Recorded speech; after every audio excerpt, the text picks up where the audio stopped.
अस्सलाम वालेकुम 50 न्यूज़ से मैं हूं सैयद मुश्तबा अब्बास। हेडलाइंस आप जान चुके हैं, बढ़ते हैं अपनी खबरों की जानिब।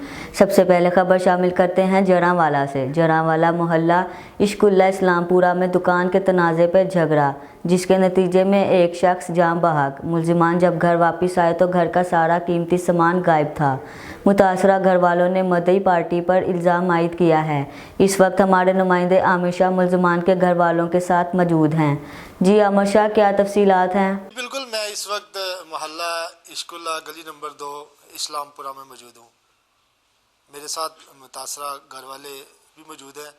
यहाँ पर तकरीबन 15/6/2022 में प्लाट के तनाज़ा पर झगड़ा होता है, जिसमें एक शख्स जाँ बहक हो जाता है। जब पुलिस को इतला मिलती है तो मुलजमान को मौके पर गिरफ्तार कर लिया जाता है।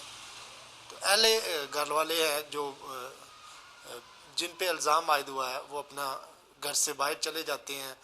लड़ाई की वजह से वो यहाँ से शिफ्ट होकर चाली चक क़याम पजीर हो जाते हैं। जब वो वापस आते हैं 5 मंथ बाद 11/12/2022 जब वो वापस आते हैं, तो जब उन्होंने घर में दाखिल हुए हैं तो देखा है कि घर का सारा सामान बिखरा पड़ा हुआ था। हर चीज़ जो उनके घर में उनकी बहुओं का सामान था, उनके बेटे की शादी थी, और जो करियाने का सामान था, जिस दुकान के तनाज़ा पर झगड़ा हुआ है, क्योंकि इनका तनाज़ा दुकान की बिना पर हुआ है, तो जितना भी घर का सामान है वो सारा यहाँ से गायब होता है। तो इन्होंने मौके पर 15 पुलिस को भी कॉल की है। मौके पर पुलिस आई है। मेरे साथ मुतासरा घर वाले मौजूद हैं, इनसे जानते हैं कि इनके साथ क्या मामला पेश आया है। जी, यहाँ सारा मामला का ऐसी लड़ाई हुई है बच्चों की। बच्चा कतल हो गया एक जी, तो मेरे बच्चे भज गए। उस तो बाद उन्होंने अभी गिरफ्तार को पुलिस ने फा लिया, गिरफ्तार कर लिया। 2 बच्चे मेरे जेल चले गए ने। बाबा जी, आपकी लड़ाई कब हुई है? अपनी अज तो 5 महीने पहलों हुई लड़ाई साड़ी हुई है, तो असी घरों भज गए हैं। तो जो घरों भज गए असी घर नहीं आए। असी हूँ घर सानू बल्ले दसिया कि साढ़े घरों माल निकल समान निकल के ले जा रहे हैं, तो तुम अपने घर आओ। असी फिर जज साहब के पेश होए, जज साहब ने सानू आर्डर दिता। असी फिर आए ने आए तो पुलिस आ गई है। पुलिस वाले ने कहा तुम क्यों आए हैं? अभी कहना जज साहब ने आर्डर दिता, अभी तां आए हैं। फिर साढ़े अंदर वाले ने सारा सारे घर का समान सारा बिखरिया होया सीगा, कोई रजाइयाँ बिस्तरे हर चीज़।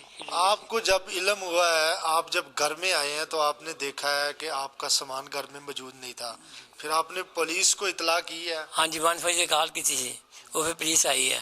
पुलिस ने आके मौका देखा है, तो मदई पार्टी सारी गली च आ गई है। तो उन्हें कहते इन्हों कड्डो कि क्यों इतने आए, कड्डो इतों क्यों आए है। उन्हें फिर मैं फिर उन्होंने अपने जो कहते अपना जज साहब के आर्डर वो तो अपनी जमानत उन्होंने दे दी। तो उन्होंने फिर पढ़ के उन्होंने कहा तुम बाबा जी बैठो इतने अपने घर रह सकते हैं, तुम रहो। तो उन्होंने मदइया ने कहा अपने अपने घर बवो जाके। बाबा जी, कितनी मालियत का आपका सामान था? जो आपके घर से आपका माल सामान गायब हुआ, कितनी उसकी मालियत थी? भाई 20 लाख रुपये, 18-20 लाख रुपये मार के जाने। जो बच्चे जेवर सी, जो बच्चों का मंजियाँ बिस्तरे देखे तुम देखो जी, जाके सारा कुछ मंजियाँ बिस्तरे सब कुछ लै गए, रजाइयाँ लै गए। हाँ जी, कपड़े लीड़ा लै गए, वास्ते मशीनां दी मशीनां कट के लै गए, पक्खे ला के लै गए जी। जो जिन लोगों ने आपका सामान लेके गए हैं, आपने उनको खुद देखा है या आपने नामजद एप्लीकेशन दी है? वो कौन कौन लोग हैं, उनके नाम बताएं जरा। हम जी नामजद दी है, दरखास्त उन्होंने दी है जी। नाम दरखास्त दी है। वो 8 भरा ने। किस भरा का नाम मुझे याद है, कि नहीं याद है। एक मीर अपना रफीक है, नीफ है, सदाम आ, उन्हें भतीजे भतीजे नाल ने जी। पुलिस जब मौके पे आई है, आपने एप्लीकेशन भी दी है, पुलिस की तरफ से आपके साथ क्या तावन किया जा रहा है? एप्लीकेशन जी शाम ही दे के आए हैं, तो कोई बरामद नहीं होया। अच्छा, अभी तक आज तो संडे एतवार है, अभी तक आपकी FIR नहीं हुई? FIR साड़ी नहीं हुई है जी। अच्छा, मेरे साथ जी अमर जी, आप बताएं कि घर में कौन कौन सी चीज़ें थी, कितनी मालियत का आपका सामान था? अगर आपकी बहू का सामान था तो जाहिर आपको पता होगा, उसकी तफसीलात बताएं। और इसमें क्या पुलिस आपके साथ क्या तावन कर रही है? पुलिस तो अच्छा तावन कर रही साढ़े नाल, ते लेकिन सानू आर्डर भी दिते, तां ही घर आए हैं। ते लेकिन पुलिस ने आपने पिटीशन दायर की है और जिसके बाद आपको जज ने ऑर्डर दे दिए हैं कि आपको मजीद पुलिस हरासा नहीं करेगी, आप अपने घर चले जाएं। जब आप घर में आए हैं तो देखा है सामान आपका घर में नहीं था, बड़ा चोरी हो गया था। तो कौन कौन सी चीज़ें हैं जो आप समझ रही हैं कि यहाँ से चोरी हुई हैं? क्या आपने देखा है या मोहल्लेदारों ने बताया? कैसे आपको इल्म हुआ? पहले सानू महल्ले वालियां ने 2-3 वारी फोन भी कीते कि तुहाडे घर बंदे बुढ़ियां वड़दे आ, तुहाडे घर च बहुत ही समान ढो ढवाइया लाया होया, लेकिन असीं किसी ते यकीन नहीं कीता। लेकिन फिर सानू जाके एक बंदे ने जाके दस्सिया कि तुहाडे समान बहुत ज़्यादा जा रहा वा। फिर असीं उन्होंने कहा कि सानू घर भेजो, लेकिन घर आके देखे तो वाकया वही सारे हालात सी खराब। आन के मूवी भी बनाई असीं, पुलिस वालियां ने उस टाइम ते 1-5 ते गल कीती आ, पुलिस आई है उन्होंने मौके ते। अच्छा, ये जिन लोगों पे आपको शक है, ये जो कबल पहले आपकी लड़ाई हुई है, जिनसे झगड़ा हुआ है, ये वही लोग हैं जो सामान लेके गए हैं? आपने इनको खुद देखा है या अहले मोहल्ला ने आपको इतला दी है? वाले ने भी देखा, लेकिन साडा समान उन्होंने नहीं चुकिया वा। साडा समान उन्होंने नहीं चुकिया वा। एक मौलवियां दे घर दे आ सामने मौलवी साडे, इन्हां दे भी घर दे विच नाल रले होए आ। जितनी आपने एप्लीकेशन में मालियत यहाँ पे लिखी हुई है, बहुत सारी चीज़ें लिखी हुई हैं, इतनी मालियत का यहाँ पे नकदी भी, क्योंकि आप तो यहाँ से शिफ्ट हो गए थे 4-5 मंथ पहले, लेकिन इतनी मालियत का सामान यहाँ पे मौजूद था, नकदी पैसे भी थे, जेवर भी है, उसमें बहुत सारी चीज़ें लिखी हैं। क्या क्या चीज़ें हैं बताएं? ਅਸੀਂ ਤੇ ਬਿਲਕੁਲ ਇਸੇ ਤਰ੍ਹਾਂ ਹੀ ਬੁਰਕੀਆਂ ਵੀ ਸਾਡੀਆਂ ਛੱਡ ਕੇ ਤੇ ਅਸੀਂ ਦੌੜਾਂ ਲਾ ਲਈਆਂ। 5 ਮਿੰਟਾਂ ਦੇ ਅੰਦਰ ਅੰਦਰ ਉਹ ਬੰਦਾ ਫੌਤ ਹੋ ਗਿਆ ਵਾ ਤੇ ਅਸੀਂ 5 ਮਿੰਟਾਂ ਦੇ ਅੰਦਰ ਅੰਦਰ ਅਸੀਂ ਦੌੜਾਂ ਲਾਤੀਆਂ ਬੱਚਿਆਂ ਦੇ। ਸਾਡੀਆਂ ਨੋਹਾਂ ਜਿਹੜੀਆਂ ਮੌਲਵੀਆਂ ਦੇ ਘਰ ਵੜੀਆਂ ਸੀ, ਇਸ ਗੱਲ ਦੀ ਮੌਲਵੀ ਗਵਾਹੀ ਦੇ ਸਕਦੇ, ਸਵਾਏ ਕੱਪੜੇ ਪਾਏ ਹੋਏ ਤੋਂ ਬਾਅਦ ਉਹਨਾਂ ਦੇ ਕੋਲ ਹੱਥ 'ਚ ਕੋਈ ਚੀਜ਼ ਨਹੀਂ ਸੀ ਹੈ। ਅੱਗੋਂ ਉਹਨਾਂ ਦਾ ਦੀਨਮਾਨ ਝੂਠ ਬੋਲ ਜਾਣ ਤਾਂ ਉਹਨਾਂ ਦਾ ਦੀਨਮਾਨ ਵਾ, ਲੇਕਿਨ ਅਸੀਂ ਕੋਈ ਚੀਜ਼ ਲੈ ਕੇ ਨਹੀਂ ਸੀ ਨਿਕਲੇ ਹੈ। ਲੇਕਿਨ ਮੇਰੀਆਂ ਵਹੁਟੀਆਂ ਦੇ ਫਰਿੱਜਾਂ, ਓਵਨ, ਜ਼ੇਵਰ ਬੱਚੇ ਹੋਏ ਸੀ, ਉਹਨਾਂ ਨੂੰ ਨਾਨਕਿਆਂ ਨੇ ਵੀ ਜ਼ੇਵਰ ਪਾਏ, ਅਸੀਂ ਵੀ ਪਾਏ, ਉਹਨਾਂ ਪੇਕਿਆਂ ਨੇ ਵੀ ਜ਼ੇਵਰ ਪਾਏ, ਅਸੀਂ ਵੀ ਪਾਏ, लेकिन हर चीज आपने लड़ाई के दौरान जब आपको पता चल गया है कि बंदा भी कत्ल हो गया है, उसके बाद 4 महीने में आपने एक दफ़ा भी घर में नहीं आके देखा? अपनी जो चीज़ें, आपका जेवर या सामान, ये आपने रिकवर नहीं यहाँ से किया? नई चीज़ा नहीं असी लिया, नहीं। सारी चीज़ें यहाँ पे पड़ी रही हैं, पैसे, जेवर, जो भी चीज़ें आप कह रही हैं, जितनी भी चीज़ें आपने एप्लीकेशन में मेंशन की हैं या जिसका आप मुतालबा कर रही हैं, ये बिल्कुल दुरुस्त। मुंडे साढ़े फड़े गए सी, ਬੰਦਾ ਮੇਰਾ ਵੀ ਫੜਿਆ ਗਿਆ ਸੀ, ਲੇਕਿਨ ਮੈਂ ਇਕੱਲੀ ਸੀ। ਨੋਹਾਂ ਜਿਹੜੀਆਂ ਸੀ ਉਹ ਕੰਧਾਂ ਤਾਂ ਨਹੀਂ ਸੀ ਨਾ ਟੱਪ ਸਕਦੀਆਂ, ਜਾਂ ਮੈਂ ਕੰਧ ਟੱਪ ਸਕਦੀ ਸੀ ਜਾਂ ਮੈਂ ਦੁਕਾਨ ਟੱਪ ਕੇ ਕੱਢ ਸਕਦੀ ਸੀ, ਕੋਈ ਕਿਸੇ ਨੇ ਨਹੀਂ ਕੱਢਿਆ। ਮੁੰਡੇ ਮੇਰੇ ਅੰਦਰ ਸੀ, ਬੰਦਾ ਮੇਰਾ ਅੰਦਰ ਸੀ, ਮੈਂ ਇਕੱਲੀ ਬਾਹਰ ਸੀ। ਨਾ ਮੇਰੀਆਂ ਨੋਹਾਂ ਆਈਆਂ, ਲੇਕਿਨ ਮੈਂ 1-2 ਵਾਰੀ ਜ਼ਰੂਰ ਚੱਕਰ ਸਕੂਲ ਦਾ ਲਾਇਆ, ਲੇਕਿਨ ਗੇਟ ਨਹੀਂ ਖੋਲ੍ਹਿਆ। ਗੇਟ ਜਿਹੜਾ ਸੀ ਸਾਡਾ ਪੁਲਿਸ ਵਾਲਿਆਂ ਨੇ ਲਾਇਆ ਸੀ, ਜਾਂ ਇਹਨਾਂ ਨੇ ਲਾਇਆ ਸੀ ਘੁਮਿਆਰਾਂ ਨੇ, ਇਹ ਨਹੀਂ ਪਤਾ, ਕਈ ਆ ਪੁਲਿਸ ਵਾਲਿਆਂ ਨੇ ਤਾਲਾ ਲਾਇਆ ਸੀ। क्या अरबाब इख्तियार से क्या अपील करती हैं आप? ਇਹਦਾ ਕੀ ਮਤਲਬ हुकूमत से क्या अपील करती हैं? मतलब ਕਿ ਸਾਡੇ ਨਾਲ ਇਨਸਾਫ ਕੀਤਾ ਜਾਵੇ, ਸਾਡਾ ਬਹੁਤ ਜ਼ਿਆਦਾ ਨੁਕਸਾਨ ਹੋਇਆ ਵਾ। ਸਾਡੇ ਤਾਂ ਬੱਚਿਆਂ ਦੇ ਵੀ ਕੱਪੜੇ ਨਹੀਂ ਛੱਡੇ ਉਹਨਾਂ ਨੇ। जी बिल्कुल, इनका कहना है कि 4 मंथ पहले हमारा एक लड़ाई झगड़ा हुआ है जिसमें एक बंदा फौत हो गया है, जिसकी वजह से जब हम 4 महीने बाद दूसरी जगह 40 मोड़ मुंतकिल हुए हैं, जब हम वापस घर में आए हैं, पिटीशन एक दायर की है जिसमें जज ने हमें ऑर्डर दिए हैं कि आप अपने घर जा सकते हैं, पुलिस आपको हरासा नहीं करेगी।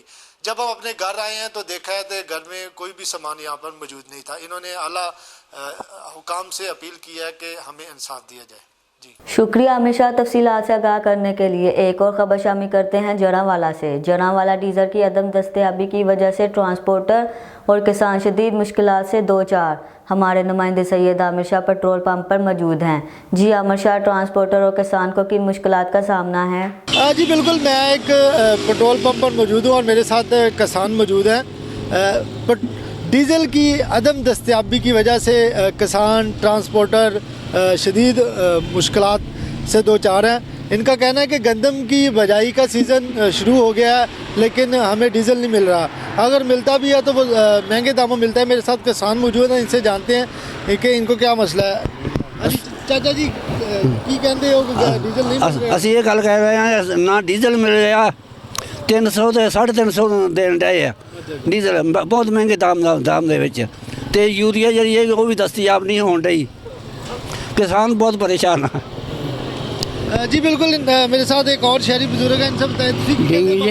जी मिलता नहीं हो, बड़ी परेशान आ ते महंगा आ मिलता।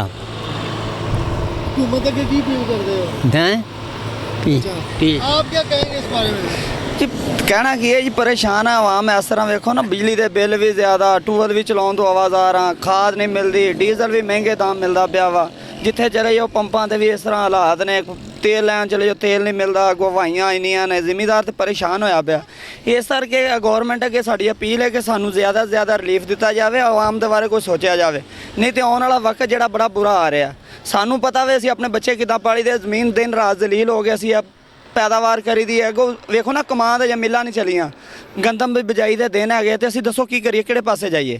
ਇਹ ਜ਼ਿਆਦਾ ਸਾਡੀ ਅਪੀਲ ਹੈਗੀ ਆਵਾਮ ਗਵਰਨਮੈਂਟ ਅੱਗੇ ਕਿ ਸਾਡੀ ਕੁਛ ਨਾ ਕੁਛ ਖਲਾਸੀ ਕੀਤੀ ਜਾਵੇ। ਤੇਲ ਵੀ ਬਹੁਤ ਮਹਿੰਗਾ ਵਾ, ਉਤੋਂ ਮਿਲਦਾ ਨਹੀਂ ਪਿਆ, तो जिदे जाइदा वा कोई 300 किते कुछ होंदा पिया, इस तरह असीं बड़े परेशान है, साढ़े बारे कुछ ना कुछ किया जाए जी। जी बिल्कुल, इनका कहना है कि इन्होंने आला हुकाम से अपील किया है कि डीज़ल के मसले को जल्द से जल्द हल किया जाए, जिसकी वजह से ट्रांसपोर्टर भी परेशान है, बहुत परेशान है। ऊपर से गंदम की बिजाई का सीज़न शुरू हो गया है। अगर डीज़ल मिलता भी है तो वो महंगे दामों 300 रुपये लीटर डीज़ल यहाँ से मिल रहा है। तो इन्होंने आला हुकाम से अपील की है कि जल्द अज जल्द इस मसले को हल किया जाए ताकि ट्रांसपोर्टर और किसान हजरात के लिए ज़्यादा से ज़्यादा उन्हें आसानी पैदा हो। जी खबर शामिल करते हैं पेशावर से। महकमा खुराक ने ग्राम फरोशों के खिलाफ कार्रवाइयां करते हुए ग्राम फरोशी के मुर्तकब मजीद 11 अफराद के खिलाफ मुतलका थाने में मुरासले जमा कर दिए। सूबाई वजीर खुराक मोहम्मद आतिफ खान, सेक्रेटरी खुराक कैप्टन रिटायर मुश्ताक अहमद और डायरेक्टर फूड खैबर पख्तूनख्वा रेहान गुल खतक की हदायत पर डिस्ट्रिक्ट फूड कंट्रोलर जिला Khyber Hafeezur Rehman, assistant food controller Tasbihullah और फूड इंस्पेक्टर बिलाल अफरीदी ने बाड़ा में मुख्तलिफ मुकामात पर फूड पॉइंट्स में अशियाए खुर्दनोश के मियार को चेक किया और नरखों के बारे में आगाही हासिल की। सरकारी नरखनामे से तजावुज करने पर 11 अफराद के खिलाफ मुतलका थाने में मुरासले जमा कर दिए। ग्राम फरोशों में कसाब, दूध और दही फरोश, सब्जी फरोश, होटल्स, मालकान और नान बाई शामिल हैं। District food controller Hafeezur Rahman ने मीडिया से गुफ्तगू करते हुए कहा कि ग्राम फरोशी किसी भी सूरत कबूल नहीं। फूड पॉइंट्स मालकान अपनी दुकानों में सरकारी नरखनामे अवेजा करें और इस पर अमल दरामद यकीनी बनाएं। बसूरते दीगर सख्त कार्रवाई के लिए तैयार रहें। खबर शामिल करते हैं कसूर से। कसूर गुज़श्ता रोज से लापता जवान साला लड़के अदील असलम को ढूंढ लिया गया। चौकी इंचार्ज खारा चुंगी सैयद अली रजा शाह ने रात भर लड़के की तलाश में तमाम वसाइल इस्तेमाल करके परेशान वालिदैन को बेटा मिला दिया। अदील की वालदा चौकी पहुंचकर रोती रही और कहती रही कि मेरे जवान बच्चे को किसी नामालूम मुलजिम ने अगवा कर लिया है। लापता लड़का घरेलू झगड़ों से तंग आकर दरबार कमाल चिश्ती में मुकीम था। सही सलामत वालिदैन के हवाले कर दिया गया।